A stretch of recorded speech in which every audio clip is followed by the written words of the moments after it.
Hello, my name is Pintado, and this is the Quality of Character presentation on communication for the MCAA 530 Ethics in Sports class through Concordia University, Irvine. So communication really is important, and we think about it why. And as we're kind of dissecting the different elements of communication, it really governs every aspect of how we interact with other humans, from speaking to listening to reacting, both in our professional and our personal lives.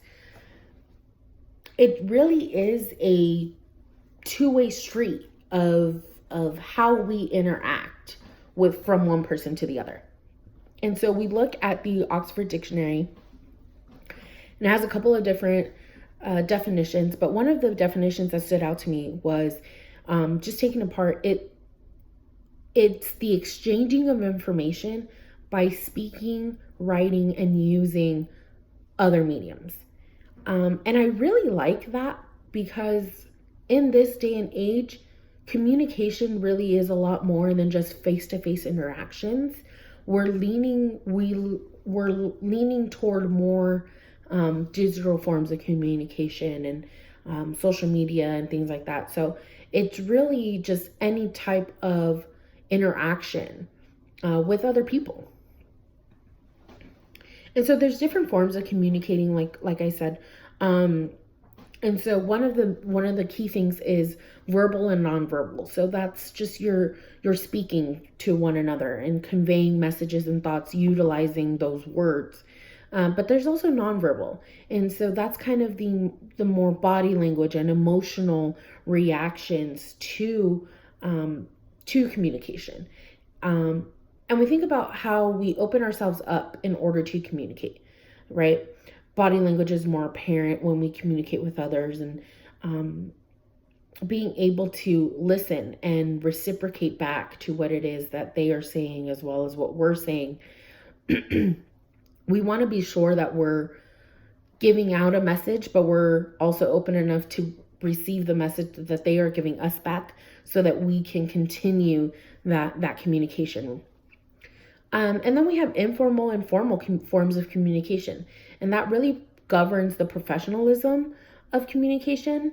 From, formal communication, you have your supervisors talking to employees. In this case, it would be an athletic director to coaches to student athletes. And then you have your informal communication, friends communicating with each other, family members, things like that. So kind of the differences in the dynamics when we set the parameters of communicating, who we're with and what it is that we're displaying at that time. Then we have our written and visual forms of communication. And so, like I said, with, this day and age and the technology development, we have emails, Instagram, Twitter, things like that. We're leaning more toward visual aids, aided forms of communication.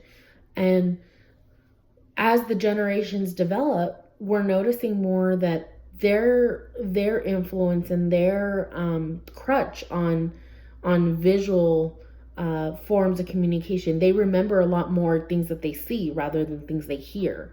And so it's kind of a double-edged sword. We don't have that personal interaction. We don't get a whole lot of that body language, so it's harder to interpret.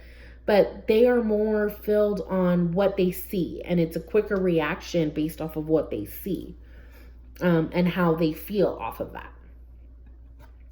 So if we're looking at working with student athletes and coaches, as I have in the past, it's important to remember a few different things.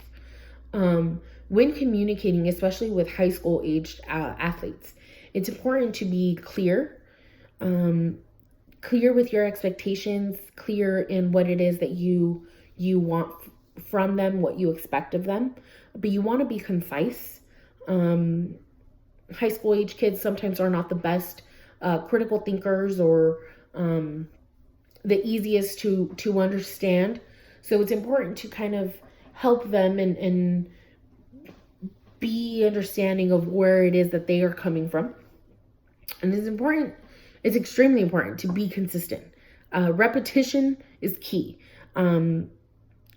We can't expect, especially high school age kids, to know everything just once, being told once. Consistency is important, as well as demonstration. And so my coaching staff and I, what we try to do is we need to understand what it is that we are saying, what we are trying to communicate, in order to be able to carry that toward our student athletes on the field.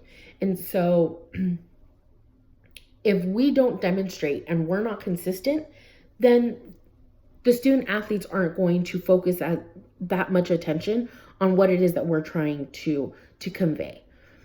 So it's important to be able to utilize those things in order to effectively communicate what it is we need to communicate to them. At the same time, we want to be open and we want to be conscious.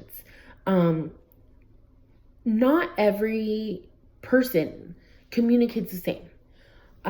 Different people communicate in different forms. And so it's important to be open and receptive to that and understand that communication is going to be different for everybody.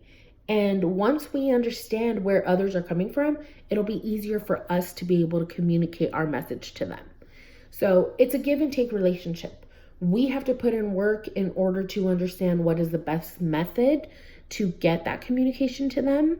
And we have to, in turn, we can then project that message and form to them. Just a little example that I have from the textbook. There's a little backstory before I dive into the quote. This is after the coach had them in a huddle and he is able to tell them, "I love you. I'm so proud of you." And one of the best things that I found in the reading was, by hearing Biff put such emphasis on that word, having the feeling and the communication of it molded for them had clearly given them license to express themselves that way. By the coach expressing his love, his pride in the team, it allowed the rest of the team to be able to go to that same vulnerable space and be able to share that with each other in a space where they hadn't been able to do that before.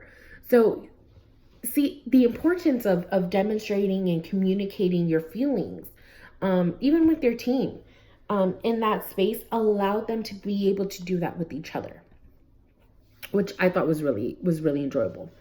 I also found a biblical reading, which comes from James 1, verse 19 and 20. "Know this, my dear brothers, everyone should be quick to hear, slow to speak, slow to wrath, for the wrath of man does not accomplish the righteousness of God." And I thought that was interesting because I thought, a lot of times we are quick to react, we don't even listen. We are on the defensive. But if you think about it, what is accomplished when we do that? And so this kind of puts the communication portion of it on the back burner and allows you to analyze what it is that the message that they're giving you is exactly, so that you can think about it. Not much is accomplished when we first are quick to react. And so by allowing ourselves to kind of process the communication, the message that they are giving us, we can better think about how we want to communicate back and how we want to portray our message back to them, which is really important.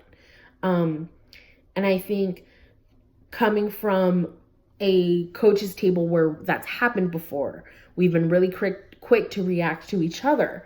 It takes us a couple days to kind of process everything, and then we can come back and kind of talk things out. And actually, we have the role with the parents the same way. Parents are not allowed to discuss a game with a coach 24 hours. For 24 hours. They have to allow 24 hours to process before they can actually actively reach out to the coach and discuss, playing time or whatever it is. And so this just allows for a cooling off period so that everybody can kind of think about what it is that they need to say before there's any form of communication there. I also found a quote: communication must be hot, honest, open, and two-way. And I can't find anything that's more simple than that, because it's true. Communication needs to be honest, it needs to be open, and it needs to be a trade-off between the receiver and the giver. So in short, effective communication is going to help you in so many different avenues: relationships, confidence, leadership. By allowing yourself to have those skills of openly, effectively communicating, especially with student athletes, it opens up the doors for the relationship to be a lot more than just coach. It allows for the relationship to be more mentor and sometimes lifelong friends. Once the kids graduate, they feel comfortable coming back and kind of having that communication going still, and kind of that trade-off of information. And they're able to talk and convey a message, a deeper meaning of a message. And they're able to listen and to understand, and vice versa. You're able to listen and understand what they're going through in their thoughts of life. So it's really interesting, and kind of, without communication, we really don't have foundations for a lot of different relationships, both professional and personal. So, yeah. So that's my presentation on communication. I hope this was helpful for everybody, and thanks so much. Bye-bye.